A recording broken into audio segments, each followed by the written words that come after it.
What's up, Rockstars? Welcome to another video for this week. This one is all about Kingdoms Forlorn, and I'm taking that and then doing a versus video, a cage match video against Harakiri, Aeon Trespass Odyssey, Stormsunder, Oathsworn, and Arena. Now, there are a lot more that I could do. I'll explain all of that right after we roll the logo.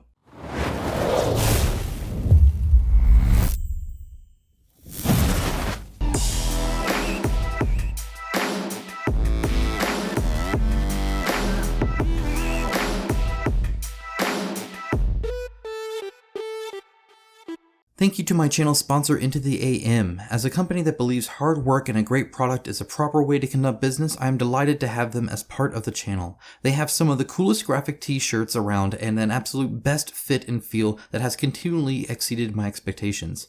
With new shirts arriving all the time and other products like boxers, hats, and even a monthly shirt club, I wholeheartedly recommend them to you. Check out the link in my description of this video for an exclusive 10% off everything they sell. As always, a huge shout out to my patrons and YouTube members for their financial support. It is through them that this channel is truly possible. I'm able to do all the videos I want to do in the way I want to do them, saying the things I want to say because they are the backbone of this channel, and I greatly, greatly appreciate them. If you appreciate the videos that I make for you guys, and they are definitely for you guys, there is a link down below to that, and I would thank you so much for joining. There's also some cool things. There's an exclusive video every single week for them. There is other updates, polls. I'm doing a giveaway here very soon for them. There's a hop in Discord. There's a lot there as a benefit to you and not just your donated dollars, which again do help. So thank you so much for that. With that out of the way, let's go ahead and jump right into things. Now, before I go, because I'm wearing this shirt and I just got this today, I've been buying these. Have any of you played this? Is this a good game? I've not played it yet. I'm just buying the cards. I don't even know why. Anyway, yeah, let me know. Like, seriously, I'm curious because I'm just buying them right now because I think they're cool. Okay, now, I am only comparing this again to Aeon Trespass Odyssey, which is kind of like its sister game. Stormsunder, Harakiri, and Oathsworn and Arena. Now, that means no Kingdom Death Monster. Look, every single person that can is going to compare it to Kingdom Death Monster. I'm not interested in doing that. Everybody else is going to do that. There's probably dedicated videos just for that, because the moment you say boss battler, people say, oh, so it's like KDM. And so then you get those comparisons. So I'm not trying to rehash things there. I'm not doing it to like Primal, Monster Hunter, other boss battlers per se, if there's a big enough difference, specifically around narrative. So this is a narrative boss battler as opposed to, or a narrative game with boss battles that, you know, actually have like a scenario where you're fighting a boss kind of thing. But Kingdoms Forlorn also have mobs, so it's very much in the narrative focus game, I would say, and then it just happens to have boss battles in it as opposed to a boss battler. So just as an FYI, that's kind of where I'm drawing the distinction. And to get this video going, I could talk about a million games that it's around, but let's just focus on these. I think these are the big ones. I asked you guys, this is what you guys said. So yeah, there's that too. If you didn't see my post, that's probably because you're not subscribed, by the way. I posted asking, hey, what games do you want to see this? And I went through it and I got the ones that I think made sense and that you guys were interested in that I could really talk about. And so that's where this came from. Okay. Start with setting and story. Now, Kingdoms Forlorn is goofy. I've already told you that. It's serious and goofy. If you've played Dark Souls or a Souls-like game from Software, so like Bloodborne would also be counted there, or Demon Souls as well, you kind of know what I'm talking about there. It's like a grim, dark, serious thing that's a little wacky, right? It's got like a little twist to it. And that's very much Kingdoms Forlorn. Stormsunder is very much the same way. So if you were interested in Stormsunder for that, this has that too. Stormsunder has some jokes. The characters make, you know, funny comments or snide remarks or get on each other's nerves or do this kind of funny stuff. In fact, the speed up text is almost always funny. So if you don't want to read the story in Stormsunder and you just want to read a brief, this is what happened, it's almost always made in joke form, actually. So very much the same kind of thing where there's a serious thing going on and there are serious moments and tragic moments and all that kind of stuff, but it's also goofy. So Stormsunder and Kingdoms Forlorn are both kind of like that. The others are all serious. There's not really a lot of that either. There's not really a way for them to be funny because they're not as personable. I'll be talking about that in a little bit. Or they just are just grimdark seriousness. Like, I don't think a joke exists in the world of Oathsworn. I don't think the sun actually exists either. I think it's just rain and mud and sweat and blood. So, like, there's no jokes there. At least not that I've seen. There could. I mean, I've not played all of these. They're not out yet, right? I've played the prototypes of many of these, and I don't see a joke happening there. So, if so, I'm not sure it would hit strong.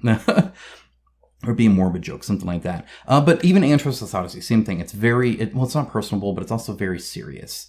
Oathsworn and Aeon Trespass Odyssey, like I said, are very dark and dreary. However, Harakiri is only that way kind of to a degree. There are rays of sunshine. You could have jokes there. But it has some like gritty moments. But it's a lot more level. Same with Arena on that, I think, as well. And really, Stormsunder and then Harakiri are just not at all. Like, I think neither of those are even approach grimdark, at least from what I can tell of the both of the ones that I've seen and played. They are very much the more, upbeat kind of stories, if that makes sense. Like, Aeon Trespass Odyssey can still be pretty dreary, right? I mentioned Oathsworn, and then even Harakiri a little bit, even maybe Arena, but no, Arena is really not. So Arena, Stormsunder, and Harakiri, I would say, not Harakiri, Kingdoms Forlorn are definitely not. Okay, next is player interaction. So there are narratives where you can read a story, and there are narratives where you read a story, and the characters you play interact. Kingdoms Forlorn's like that, and Stormsunder is like that, where they have that player interaction, where the people around the table that you are being are talking to each other, knowing each other exist. Whereas Arena, Oathsworn, Aeon Trespass Odyssey, they don't really have that. And that's a lot because of the level that they're at, or because you can play more than one character. So if you can play multiple characters and they don't know which characters are there, Stormsunder forces you to take some characters because that means they'll have an interaction typically, or just makes sense plot-wise. So that's how they control it. Kingdoms Forlorn just has your people there. And the other ones like Arena and Oathsworn and all that, they're a little bit more generalized, or they're not focused on the personable personalities of each one per se. And it's more just like the party is you expressed, as opposed to, oh, this person has this personality. And that's in fact, in Oathsworn, they don't have names, right? Like, you pay the Ursa warrior, but you're not playing Penelope. Like, that's not the Ursa's name, right? Maybe it is. I don't know. They don't say. It'd be cool if it was Penelope.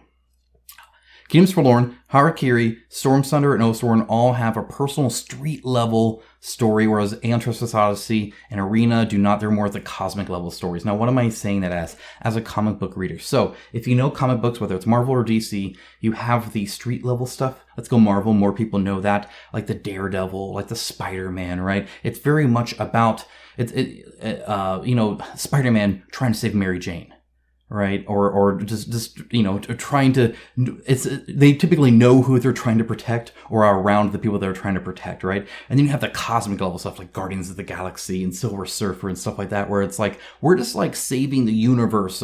So everything's big. There's all this huge world eater entities and titans and stuff like that are just bringing about total destruction everywhere. Earth is just a small little part of that, and you have this grander thing, and it's not really about you on your personal story so much as opposed to you just trying to save the day. That's the difference here. So again, Aeon Trespass Odyssey, very much like that. It's not really your personality. It's you're just trying to save the world from being destroyed. You're doing these powerful titans and all that. It's not really about your personality or who you care about or what your self motives are or anything like that. It's more this, cosmic conquest or, saving story. Whereas the other ones like Kingdoms Forlorn, Harakiri, and Stormsunder and Oathsworn all have these very low-level, street-level things, right? You're not necessarily trying to save the galaxy, and maybe you are, but it's very much on a street level, right? On that Daredevil kind of level, right? Where, you're worried if you lose your job if you do this kind of thing. So that's kind of the difference there. And some people like both, especially in comic books, right? Some people really like both. Some people only like the cosmic level stuff. Some people only like the street level stuff. And so that can kind of guide you on the type of story you want to experience. So keep that in mind as well.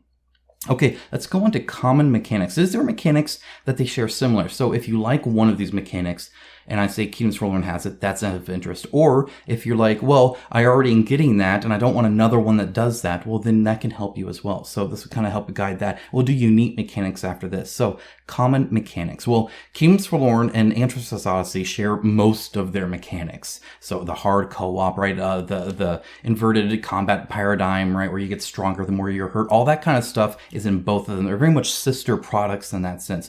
Kingdoms Forlorn is a different spin on it with some different stuff. Same with Aeon Trespass Odyssey. I'll get into that actually in the more unique mechanics. But suffice it to say, if you're interested in that core kind of stuff when it comes to fighting bosses and whatnot, the escalation system, all that kind of stuff, that is in both systems, very much so. Kingdoms Forlorn and Oathsworn both have a cooldown mechanic. So in Oathsworn, every single card you're playing goes in like slot 1, 2, 3, or 4, right? And then they cycle at the end. Or you can play a card to then move other cards. So you can kind of cycle cards back into your hand. Even play them on the same turn again if you play your cards right, literally.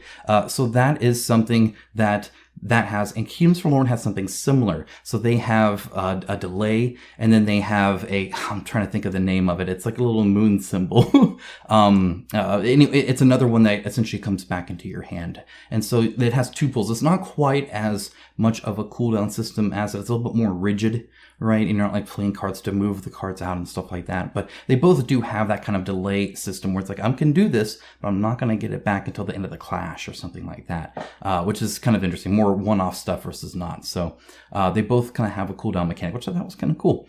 Let's see. Kingdoms Forlorn, Oathsworn, and Aeon Trespass Odyssey all focus on buffing and hurting the combat from the phase beforehand, whereas Arena and Harakiri, not so much. And then, again, same with Stormsunder there too. Essentially, like in Oathsworn, you have the city phase, and the better you do in the city phase, the better you're going to do in the combat phase, in the boss fight phase, or the mob phase, if you're fighting multiple enemies. Same with Kingdoms Forlorn, exact same thing. Like, the better you do there, that. Now, they all have some kind of thing like that, whether you fail a test and you get hurt or something like that. But those are really focused on it, and they are very much like, when you go into Oathsworn, you want to do good in that city phase. You want to get your clues, you want to do your shopping, do all that stuff you want to do in an optimal manner so that you have all the buffs and all the information you need to going into the fight. Kingdoms Forlorn, the same thing, whereas the more you do, the more curse you get and stuff like that, more threat, and it gets really, really bad. You want to definitely be, trimmed up to fight in the next one and not get those worse reactions and stuff like that. The other ones, not so much. You're doing the story, you're doing normal skill checks, stuff like that. There's not really necessarily another phase, and you're not super concerned about really being optimal, whereas those other ones I think are very much focused on it. Even Aeon Trespass Odyssey I felt wasn't as much. It was more closer to the Stormsunder side of things, perhaps, or even Arena side of things, where you're just kind of doing your story, you're doing some checks, and then you kind of go about your business, but it's not like really catastrophic. There's not really a whole lot of mechanics that are going to attack you for doing poorly beforehand, if that makes sense. Let's see. Kingdoms Forlorn, Aeon Trespass Odyssey, Stormsunder, and Oathsworn all have attacks and abilities that can be used outside your turn. So Kingdoms Forlorn, we didn't really get to experience too much of this, but essentially there's a way for multiple people to attack at the same time, plus the hard co-op system I think is also really built into that, where I can do something on my turn that benefits you, but that's a little bit, stretching this one. It's mostly about those in tandem attacks, the co-op attacks. Aeon Trespass Odyssey, same thing, where you can do that. Oathsworn has like the Warden and Witch, right, where you can actually like use the position of somebody else to do stuff, which is kind of cool, or you can actually still leave some buffs or help somebody else out, which is great. Of course, there's healing and stuff like that. And the Stormsunder has cards that you can do to essentially add dice to the person that's attacking. So you're like, oh, and I shot an arrow at him, while you're swinging your blade or whatever, so add that die. So you have that kind of stuff as well. Lastly, Kingdoms Forlorn, Aeon Trespass Odyssey, and Oathsworn all focus on boss battles. So Oathsworn, boss battler. Now, again, a lot of these might still have some mob-like mechanics, but for the most part, Kingdoms Forlorn and Aeon Trespass Odyssey, of course, and then Oathsworn are all very focused on that boss clash, both thematically and really mechanically. Whereas the other ones have like normal scenarios and stuff like that. Additionally, and not, but kind of obviously, Kingdoms Forlorn, Aeon Trespass, Oathsworn, and Arena all have that kind of arena board, that boss clash board that you're playing on. In other words, it's like an arena that you fight on. And you might put some terrain down, stuff like that, but that's where you fight. The other ones actually use kind of like tiles, like a more dungeon crawl kind of scenario. So that's where like Harakiri and all those other ones will use that. So actually, let's go into the unique mechanics, and perhaps that can also lead you to figure out which one might be right for you. Aeon Trespass Odyssey has an involved crafting and research system that's more Kingdom Death Monster. That's probably the last time I'm going to mention Kingdom Death Monster in this video, so there you go. But it very much is focused on like researching new technologies and crafting. It also has a Metroidvania map that these other ones don't really have, where that research allows you to get into other areas of this like overworld map that you're kind of going around, and that's kind of permanent. And so you might not be able to reach an area until you research something. So you have to go back, and once you get the research, oh, hey, we can go there now. So then you go there and you discover, whatever is behind that door in the Metroid sense with your super missile or whatever. Aeon Trespass Odyssey also has a clear separation between your pilot and your Titan. Okay, I lied. That's also, again, kind of like Kingdom Death Monster, right? Where you're not really like, it's not like your survivor is like, oh my gosh, my survivor died, my character's dead. Well, that character's dead, but you're really playing multiple survivors, right? Same thing here in Aeon Trespass Odyssey. You are a pilot, and technically you can die too. They did that, but you're piloting a Titan, and your Titan can die. So your Titan might die, but you'll just pilot another Titan. You yourself didn't die. It makes the you died card sting a little bit less in both of those games. Whereas Kingdoms Forlorn and all the others, you are your character, and you either get unconscious, or in Kingdoms Forlorn, you died, but then you walk back out of the fog. So who knows what the heck's going on there with that fog, but whatever. You're back. Stuff like that. But either way, it's you that died. Slightly different there. Oathsworn has a city phase to investigate, gather info, gather clues, stuff like that, and it's on like this timeline. It's actually kind of timed, and so you're very focused on this turn we're going to do this turn we're going to do this, we're going to go here, we're going to listen in and try and get hints on where to go, where to find somebody, or what we're going to be up against, stuff like that. So you have this kind of timer that you're kind of working towards, where the other ones don't have that as much. I mean, in Aeon Trespass, you're kind of being chased and stuff like that at sometimes, but for the most part, that one's very focused on that, and that's pretty unique, I think, to Oathsworn in that sense. It's not something I got from any of the other ones. Oathsworn also has a push your luck mechanic with the dice. So in Oathsworn, when you attack, you can roll as many dice as you want, and boy, is it fun. However, if 2 of them are blank, it's a miss. So the more dice you add, the more potential you have to do more damage, but also the higher likelihood of you getting a miss, right? Of you missing because you swung too hard or too fast or too strong. It's kind of like hitting a baseball with a bat, right? Where you got to time it just right and do just enough. So it's that push your luck where it's, I want to do more damage, but I need to tone, especially to get that body part or whatever. But I still want, I want to do the least amount of dice I need, right? However much that is, that's what you want to roll. But you can push your luck for more, right? So it has that as well.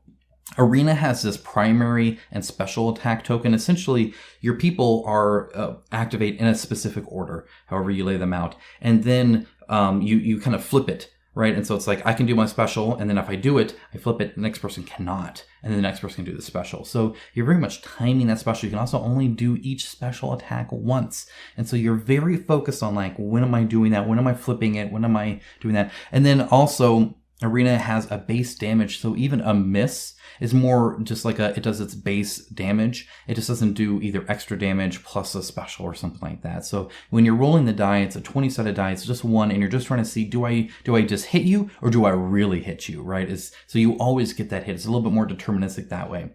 Additionally, Arena has a PvP mode, whereas these other ones really do not. They're all kind of strictly co-op, but Arena has that skirmish mode on top of that. So that is something different for that specifically. And again, I know I'm saying Arena because I've played Arena. I have not played Tenaris. Tenaris might be more different or more the same. I can't comment one way or the other, though they both do have a PvP system, so there is that. But you could probably use those interchangeably, but there will be some differences, obviously, between the two.